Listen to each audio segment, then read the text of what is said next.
കൂടുതൽ വിവരങ്ങളുമായി ഞങ്ങളെ പ്രതിനിധികൾ തയ്യാറാണ്. T V Prasad, R Roshipal, Harimohan, Iqbal Arakkal, Shyam Devaraj, Rahees Rasheed, Sajo Devasya, Arun Pooparamba, Noble Marikkaran, V S Ranjith, Arjun Kalyad എല്ലാവരും അപ്ഡേറ്റുകളുമായി ചേരും. ഏതായാലും മുഖ്യമന്ത്രിയുടെ ഓഫീസിലെത്തിയ അതിജീവിത പരാതി നൽകിയതിന് പിന്നാലെ ഒളിവിൽ പോയ രാഹുൽ മാങ്കൂട്ടത്തിനായി അന്വേഷണം ഊർജിതമാക്കിയിരിക്കുകയാണ് പോലീസ്. പരാതി അന്വേഷിക്കാൻ പ്രത്യേക അന്വേഷണ സംഘം തന്നെ രൂപീകരിക്കും. ACP റാങ്കിലുള്ള ഉദ്യോഗസ്ഥനാകും അന്വേഷണ ചുമതല. സിറ്റി പോലീസ് കമ്മീഷണർ മേൽനോട്ടം വഹിക്കും. നിയമം SHOയും സംഘത്തിനുണ്ടാകും. ടി വി പ്രസാദും റഹീസ് റഷീദുമാണ് ആദ്യം നമ്മോടൊപ്പം വിവരങ്ങളുമായി ചേരുന്നത്. ടി വി പ്രസാദ്, ഇപ്പോഴിതാ ഒളിവിലിരുന്ന് മുൻകൂർ ജാമ്യത്തിനുള്ള ശ്രമങ്ങൾ നടത്തുകയാണ് രാഹുൽ മാങ്കൂട്ടത്തിൽ.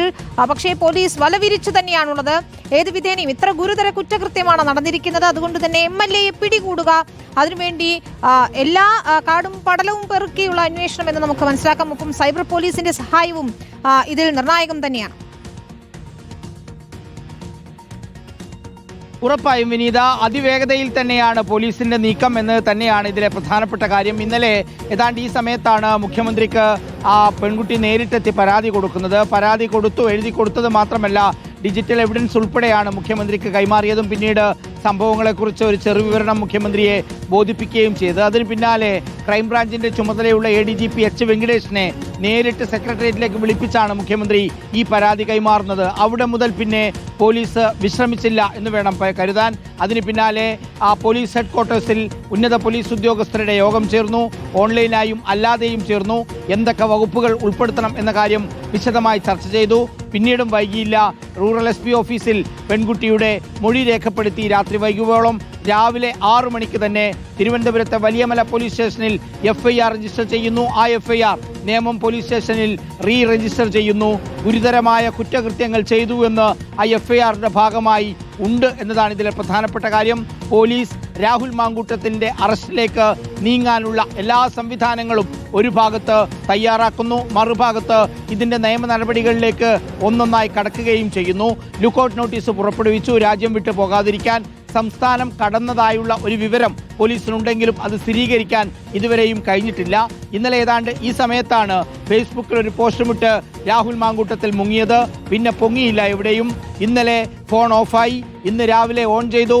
വീണ്ടും വാർത്ത വന്നതോടുകൂടി വീണ്ടും ഓഫായി. പിന്നീട് എവിടെയും കണ്ടില്ല. ഒളിവിലിരുന്നാണ് ഇപ്പോൾ മുൻകൂർ ജാമ്യാപേക്ഷ തിരുവനന്തപുരത്തെ ജില്ലാ കോടതിയിൽ കൊടുത്തിരിക്കുന്നത്. ഇനി മുൻകൂർ ജാമ്യാപേക്ഷയിലാണ് രാഹുൽ മാങ്കൂട്ടത്തിന്റെ ഒരു പ്രതീക്ഷ. പക്ഷേ പോലീസ് സംവിധാനം അറസ്റ്റ് തടയാത്തിടത്തോളം ഏത് നിമിഷം വേണമെങ്കിലും MLA അറസ്റ്റ് ചെയ്യാം. നിയമസഭാ സമ്മേളനം നടക്കാത്ത കാലയളവായതുകൊണ്ട് തന്നെ സ്പീക്കറുടെ അനുവാദവും ആവശ്യമില്ല. അറസ്റ്റ് ചെയ്തതിനു ശേഷം സ്പീക്കറെ അറിയിച്ചാൽ മതി. അതുകൊണ്ട് പോലീസ് സംവിധാനം പിറകെ തന്നെയുണ്ട് രാഹുൽ മാങ്കൂട്ടത്തിൽ MLAയുടെ. വിനീത, ശരി, thank you. T V Prasad, Rahees റഷീദായി പ്രത്യേക അന്വേഷണ സംഘം രൂപീകരിച്ചുകൊണ്ട് തന്നെ ഈ കേസ് നിർണായകമാണ്. ഒരുപക്ഷെ കേരള രാഷ്ട്രീയത്തിൽ അടുത്ത് നമ്മൾ കണ്ട ഏറ്റവും കോളിളക്കം ഉണ്ടാക്കിയ കേസുകളിൽ ഒന്നാണ്. പ്രത്യേക അന്വേഷണ സംഘത്തിൽ ആരൊക്കെയായിരിക്കും ഉണ്ടാവുക?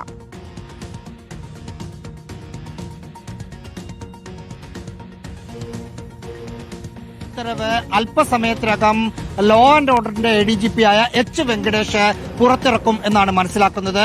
Thiruvananthapuram city police commissioner Thomson Jose ആയിരിക്കും ഈ അന്വേഷണത്തിന് മേൽനോട്ടം വഹിക്കുക. നേരിട്ട് ഈ അന്വേഷണം നടത്തുന്നത് ACP റാങ്കിലുള്ള ഉദ്യോഗസ്ഥരായിരിക്കും. തിരുവനന്തപുരം സിറ്റിയിൽ 2 DCPമാരുണ്ട്. ഈ DCPമാരിൽ ഒരാളായിരിക്കും ഈ അന്വേഷണം നേരിട്ട് നടത്തുക. FIR രജിസ്റ്റർ ചെയ്തിരിക്കുന്നത് നേമം പോലീസ് സ്റ്റേഷനിലാണ്. നേമം പോലീസ് സ്റ്റേഷനിലെ SHOയും ഈ അന്വേഷണ സംഘത്തിലുണ്ടാകും. വനിതകളായ ഉദ്യോഗസ്ഥർ കൂടി ഈ അന്വേഷണ സംഘത്തിൽ ഉണ്ടാകും എന്ന കാര്യത്തിൽ വ്യക്തത വരുന്നുണ്ട്. സ്വാഭാവികമായും ഈ ലൈംഗിക പീഡന പരാതി ആയതുകൊണ്ട് പെൺകുട്ടിയുമായി ബന്ധപ്പെട്ട തുടർ കാര്യങ്ങളിൽ പ്രധാന റോൾ വഹിക്കേണ്ടത് വനിതാ ഉദ്യോഗസ്ഥർക്കാണ്. അത്തരത്തിലുള്ള ഉദ്യോഗസ്ഥരും ഉണ്ടാകും. അല്പസമയത്തിനകം ഉത്തരവ് പുറത്തിറങ്ങും എന്നാണ് മനസ്സിലാക്കുന്നത്. വിനീത, ശരി, റഹീസ് റഷീദാണ് വിവരങ്ങൾ നൽകിയത്.